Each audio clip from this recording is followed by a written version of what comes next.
বোনের কিন্তু বাসি বিয়েও শেষ, এখন কিন্তু তার শ্বশুর বাড়িতে চলে যেতেই হবে। তো দেখো সেই কষ্টের মুহূর্তটা কিন্তু চলে এসেছে। এখন কিন্তু ওর আশীর্বাদ হবে, তারপরে কিন্তু চলে যাবে। দেখো এদিকে মামা কিন্তু সত্যি খুব কষ্ট করে মেয়েকে আশীর্বাদ করছে। মনে সেই কষ্ট হতেই হবে, মেয়ের বাবা বলে কথা, এই কষ্টটা কেউ ভাগ নিতে পারবে না। এদিকে আমার মেসো বোনকে আশীর্বাদ করলো, আর দেখো এদিকে আমার মামি কিন্তু কাঁদতে কাঁদতে মেয়ের জামাইকে কিন্তু আশীর্বাদ করলো। মেয়েদের জীবনটা এটাই, ছোটোর থেকে বড় হয় নিজের বাপের বাড়িতে সব কিছু ফেলেই কিন্তু শ্বশুর বাড়িতে যেতেই হয়। এই কষ্টের মুহূর্তটা প্রত্যেক মেয়ে হয়, কেউ এই যেটা বুঝতে পারে না।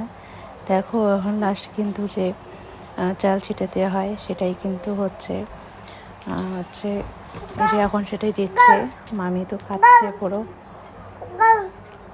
যে 3বার নিয়মটি হয় সেটাই কিন্তু করেছে। এখন কিন্তু বোন দেখো কাঁদতে কাঁদতে চলে যাচ্ছে। তো আমরাও সব পাড়ার সবাই ছিলাম ওর সাথে, হেঁটে হেঁটে যাচ্ছি। এই দেখো সবাই কিন্তু দাঁড়িয়ে আছে, এখন কিন্তু চলে যাবে। তো আমার ছেলেও দেখছে যে সবাই কাঁদছে, কি হলো, তো আমরা কিন্তু দাঁড়িয়ে দেখছিলাম। সত্যি এটা অনেক কষ্টের মুহূর্ত।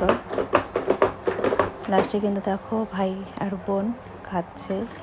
এই সুন্দর মুহূর্তটা, মানে এত সুন্দর সম্পর্ক ওদের। তাই হোক, দিদির বিয়ে হয়েছে, শ্বশুর বাড়িতে তো যেতেই হবে। যে ও আমার বোনের সাথে আমার বৌদিও যাচ্ছে। তো দেখো চলে গেল।